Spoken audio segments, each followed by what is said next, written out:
Global App Testing, we work with many different customers of different sizes. Some of them, they are already trying GenAI. We've also used GenAI in our own product. So I think that we have a pretty good perspective and viewpoint on what are the most typical issues around safety, quality, and compliance.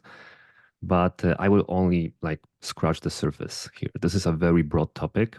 And just be advised that after the webinar, we will also send you a PDF with more details about each of these topics. But starting first from the safety, my top picks or things that we should be aware of.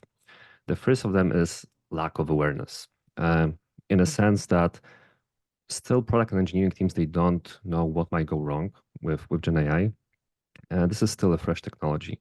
And what we can do as a business to help is to assure a proper prompt engineering training internally for our teams. And additionally, we have to make a space and time to think about the threats which might arrive. There are frameworks for this already available, like agile threat modeling, risk modeling, Stride, this kind of things. And this might be a great first step. Secondly, we have to be aware about the most typical threats. For example, jailbreaking. There is this famous story around the web right now about the airline company which placed a GenAI bot on their website, and they were surprised by the user who somehow convinced the bot to sell them tickets for a plane with a huge discount that shouldn't be even possible. So in the end, that ended up in court, and company was obligated to cover those costs. So the lesson for us is that if people can abuse those models, they will try to do it. And even further, if they will be specifically malicious, they can do something which is called prompt injection attack. And those attacks, they can not only make model to behave weird, but they can actually leak some of the data outside. The data that we've used for the prompt itself for the model, or maybe the data that we've used to train it.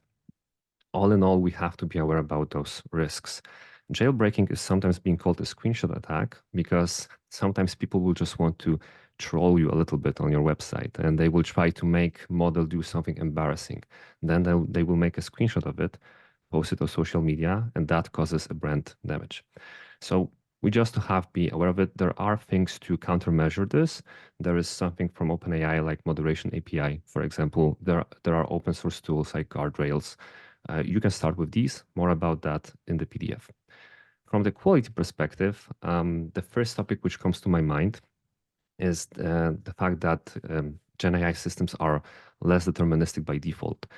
And this is just like their nature. And if we are catching ourselves on trying to reduce this randomness, we won't be able to do it really till zero. There will always be some randomness left. And if we are chasing this, that might suggest that maybe this is not the best tool for this job. That's first thing. Second thing is that because of this randomness, we will have to elevate our quality standard for the future. There will be more random failures, difficult to reproduce. So we will have to have more mechanism to raise from those failures. Second big problem is hallucinations. So I think this is probably the one which is the loudest around the web. Hallucination happens when GenAI produces output which looks trustworthy, but actually it's made up content. GenAI can even produce made-up resources to the content. So it's pretty risky. And if users will realize that you present content which is not real, you will lose trust. And additionally, they might just see that there is no value in the content that you produce. So this is risky. Once again, we can mitigate this by specific tools like good prompt engineering, things like RAG systems, things like chain of thoughts or internal consistency. All of these practices can help reducing this ambiguity. And then the last piece is model update regressions. So Alexis just mentioned that it was recently released, the model ChatGPT 4.0. And maybe some of you already think, can I move to this 4.0 because it might be cost effective, it might be better for my business. But probably your team will say that they don't know how the system will act. Will the results of the prompts be different or the same, better or worse? Like we don't have good automated tooling to to verify this easily and quickly. Or do we? Maybe. In the PDF, we found a couple of open source tools that you can try now to build automated test suite for this case. But also we highly recommend manual testing because this is still a bleeding edge and those automations are just in the trial phase. Moving to compliance, the biggest thing which is coming right now is EU AI Act. We also have AI acts coming from other countries, but EU is the one which is coming right now. And we will have to do a couple of things to stay compliant. And the first thing is that we will have to evaluate the risk of our systems.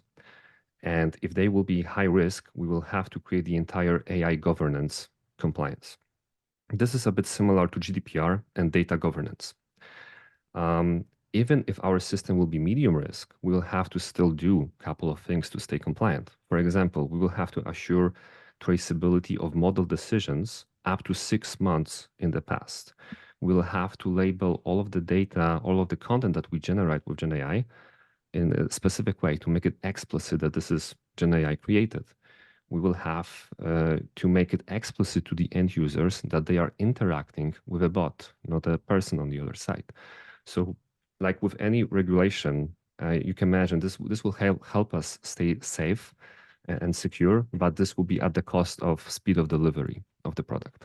And finally, till the end, if you are thinking, what can I check now to see if this compliance will be easier for me or harder for me? What can I do to prepare? There are checklists online from AI Guardian, OWASP, and also other websites which help answering those questions. See how close you are, how risky this will be for you to stay compliant. And I think that's mostly it. Remember about the PDF, there will be more interesting stuff inside. Thank you.